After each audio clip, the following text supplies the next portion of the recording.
So this schematic here is the overview for a community reception center straight from the CDC's website. You see that people coming into here, this would be following a radiological dispersal device or some other radiation emergency.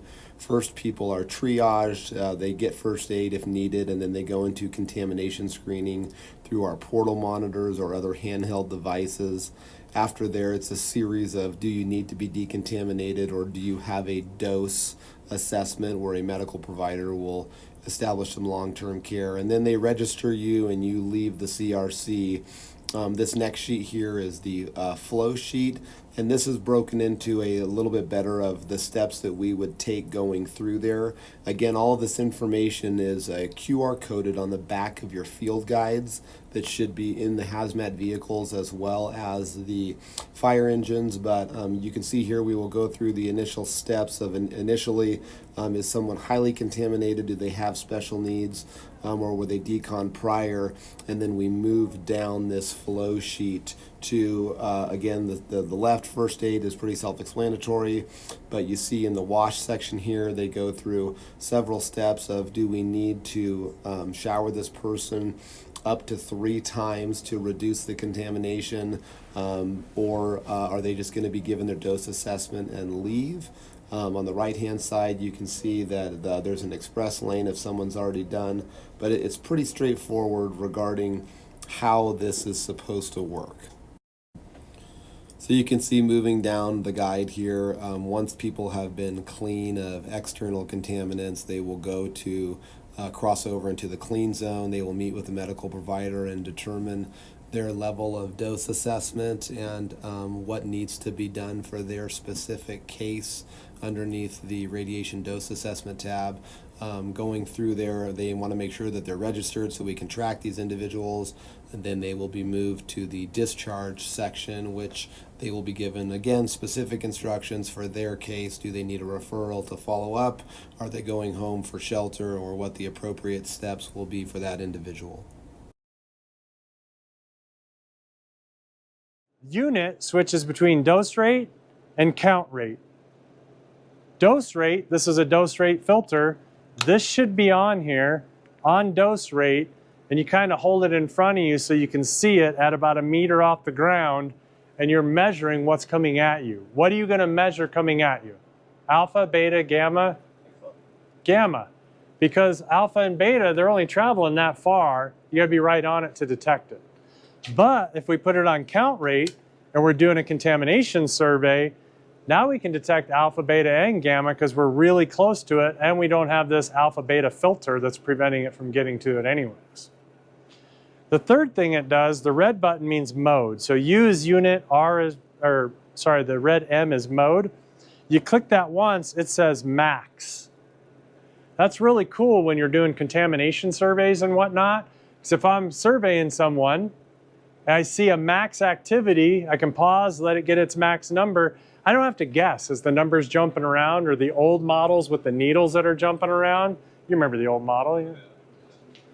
So it gives you the max. I can write right on somebody. If I'm reading 10,000 counts per minute, I can just put 10K with a Sharpie and keep surveying. The faster I get the survey done, the faster you get out of PPE, off air, and into medical. That's important, right, when you're running short on air.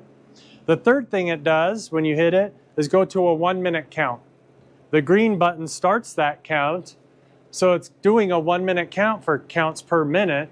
If you wanted to wipe one of your tools from your apparatus, or I'm worried about if you're removable contamination on you, I can wipe it, take it to a low background area, and it's counting it for a minute.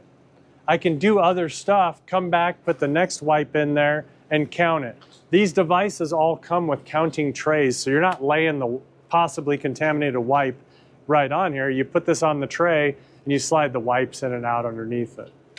So dose rate and count rate, the two things you need to do to work a rad scene, but the other two cool functions are that now live counting, then max count, then count per minute. It does everything all in one toy instead of all the switching probes, moving things around, all of that kind of stuff.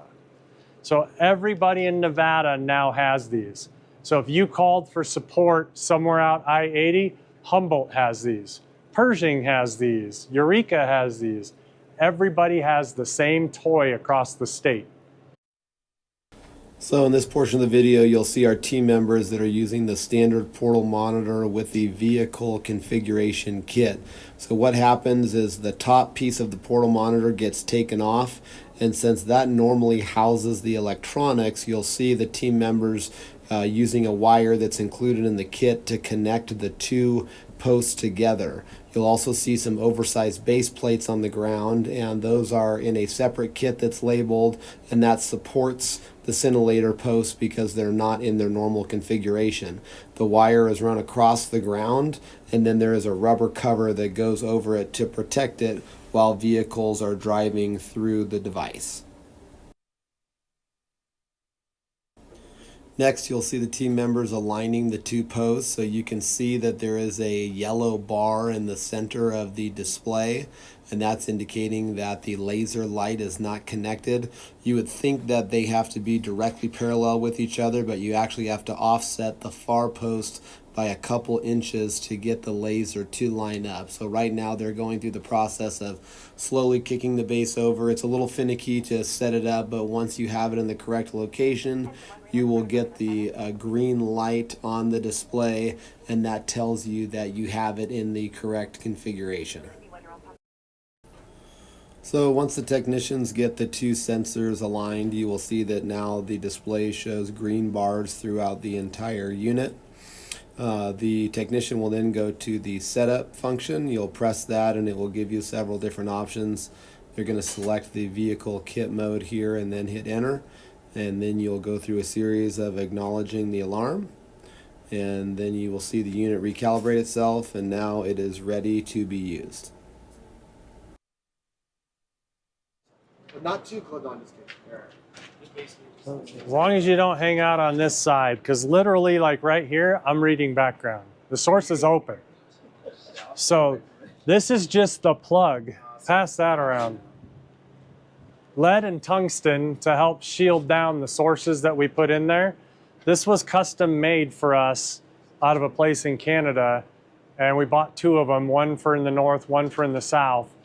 And we can put all of our sources in here and still keep the activity down to where we don't have to placard vehicles. That's a curie of cesium. Not a lot of people have a curie of cesium. So we have that to be able to utilize to transport our sources around. Has all the required placards on this, has our required labeling. This one's a white one, so really low level. There's only one source in here, and it's the smallest source the state owns. So we do surveys and wipes before we pack it up and ship it, just like anybody else would. We're required to have shipping papers with the source. So if we get in an accident, you guys have resources that you can look at and determine what's our threat, what's our issue. You also have the same instruments that we use when we check these out. So you could walk up to this on dose rate, because we're measuring dose, and you can take surveys, and you can hear right on it, it gets a little bit more. So background was 0.02. I'm at 0.06 right now, unless I go to the opening. So it's screaming at me with its flashing red light that it's pretty high dose rate. So max, good news, it's the same thing I read the other day, 146 millirem, millirinkin, whatever you're measuring in. Let's mute that awful noise for the recording. So max dose rate, 146 millirem per hour. So how long do I have to stand in front of that thing at that same distance to get 146 millirem? An hour. So do you do anything over an hour's period of time other than lunch? Do you do anything that takes you an hour? No, you're running down, triaging, doing what you need to do, get victim patient out, right? So I've lost a source before, and trying to recover it with my badge on, detecting my dose rate, having an audible alarm on with my PRD, and it took me about 5 to 7 minutes to get the source. It kept going deeper into the gravel as I was digging deeper. Shove something under there, get it to stop, clear everything, pull the source out, throw it in the pig. I'm that far away from it the whole time, kind of like 5 millirem. Because I was only there for a couple minutes. I wasn't there for an hour, 2 hours, taking all that dose. So it's really hard to get those high dose rates. unless it's Chernobyl, Fukushima, that kind of stuff. Those are really high, incredibly, every instrument fails. In fact, the instruments were melting that they had on site. The electronics were melting. Their heavy equipment was failing due to the radiation melting the electrical components on the devices. That's different. That's not something we're going to have to deal with in our area ever. So that's a good thing. The one type of radiation we didn't talk about earlier was neutron, and we talked about Chernobyl. Why are neutrons bad? What do they do? It makes things radioactive, right? So what do your blood cells have a lot of that have metal? Iron. What do you think iron becomes if it absorbs neutrons and becomes activated? Cobalt-60. What do you know about cobalt-60? It's radioactive. It's a gamma emitter. It's got two bunny ears, if you look at the spectrum, about 1250 and 1350 keV. Very high energy, 1.3 MeV of energy coming off of that. That's really high. 5-year half-life, so 50 years, it's radioactive. So if you're around extremely high neutron dosing, you become cobalt-60. You're the source. So think of that now when the responder was in the hospital and they were telling his wife, you have to stay away, you can't get too close, you're going to get exposed. Wasn't that he was still contaminated, he is the source now. Until it decays. Not a good scene. So that's why the federal government owns and controls all of the neutrons in the United States. You can't go, like those little disk sources, go buy neutrons. Not going to happen. Make sense? So dose rate, really important, because then if I'm getting this really high dose rate off of this, we have levels of regulatory purpose that you need to be wearing your badge to work within that environment. Otherwise, you can't be down there unless you're saving property and lives. Radiation workers like us and like Stephen, we get 5R a year total is what we're allowed to receive. You, as a first responder, can get 10R to save property, 25R to save lives. That's huge, right? Are you uncomfortable that I can only get 5 and I play with it all the time and you play with it when you have to and you get 25? Frequency? It's really good. Frequency is a lot of it because we do it all the time. And rarely, even the firefighters on the Nevada National Security site, they're not being exposed to anything you're not being exposed to. The deal is at 70 Rs where we start to see biological changes. I have to draw your blood every 30 minutes and watch white cells drop off. Would that be 70 R a year or Total, 70 R dose. Like right now, acute dose. Okay. Then we would see those biological changes. And it's not, oh my God, my hair's falling out, I'm feeling sick, my bones hurt. It's, I have to draw your blood and see white changes.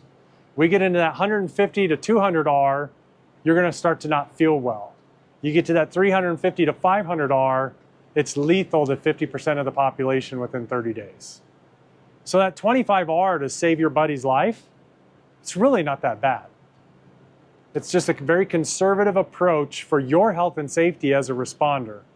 Those Chernobyl responders, hundreds of thousands of R. Where would a situation where a firefighter could potentially be exposed to 25R, just put it out there? Right now, an industrial radiographer, if he cranked out the source, 2-man teams required, the one guy's in the back of the truck in the dark room running the films and doesn't know that his partner went downrange to do something and had a heart attack when he got down there. And they called 911. He's freaking out, not knowing if the source was retracted yet, trying to help his buddy. And you show up, that field within 10 feet of that source is 100 R. Your meter will go off when you get out of your truck, and as you're getting closer, it will be very hot. Are you going to get on a knee and say a prayer for the guy and maybe do some long-term triage downrange? No. We're grabbing Johnny and getting him out to a safe area so that you're all safe. Because he's already been down for who knows how long there, and you don't need that dose. The other place, we have nuclear weapons that are transported through our community. They're not active when they come through. There's no reason for them to have a reaction. They're very highly secured in how they're handled. We have a nuclear reactor south of us in the California side, San Onofre, but trade winds, that's going to push that into southern Nevada, southern Arizona, not so much our way.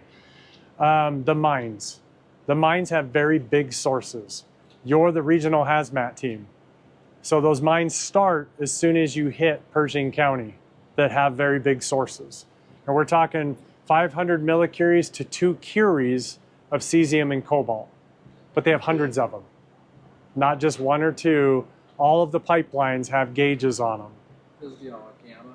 Yes, because they want to see through the pipe and see through the slurry, and they can detect if the pipe gets clogged or if there's enough mixture of the stuff going through by the dose rate hitting the detector on the other side. So they open and close those shutters and it shines right through. So this source is the exact same activity that's in the moisture density gauges that go into the ground and they do the testing for compaction. So it's 8 millicurie cesium, exactly what is in Troxler's density gauges. That there's 30 of them on the road right now in northern Nevada. Any given time, there's 30 of them on the road. That's the same device that wasn't secured. Truck hit it, the source came out. They're plastic with a little bit of metal casing inside. So accidents can happen. Your threat, your risk of dealing with anything life-threatening, not likely in our area and for what you guys do around here. Does that make you feel comfortable after all the bad stuff I talked about? Start with the bad, end with something good, right? Any questions? All right, cool, we can play source. So when we pull the plug, we can, this is a great little anchor, we can shine it to where that's focal, but think a distance as you go out farther, that shine's getting wider. So if I was out over here, I'm gonna be a little bit higher than I am right here.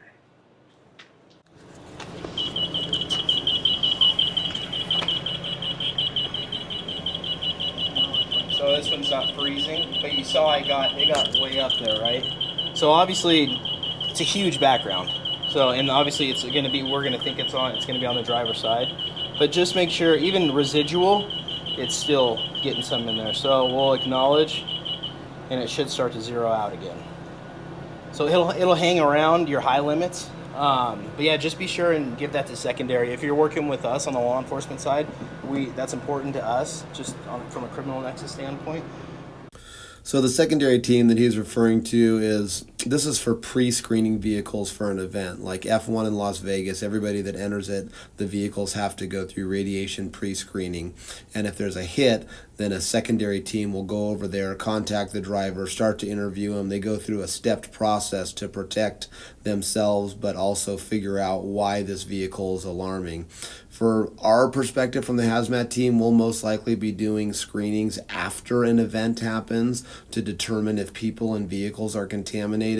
So although we will have a law enforcement representative present with us at all times, it's unlikely that the hazmat team would be doing pre-screening of vehicles for an event unless a strange situation occurred. We'll have him back again, and then you'll see when we face this backwards, like if I were to switch it back right now, it wouldn't even be able to get background. The background would be off the charts just because it's shining through it. So it's just stuck on standby. Does that mean the laser got? Yes, that means the laser. So the captain's referring to this yellow box in the center. The unit will go into standby mode when the laser is not centered with its receiving sensor. So you'll see here that they make a small adjustment in aligning it. It goes green, and now the unit's ready to be used.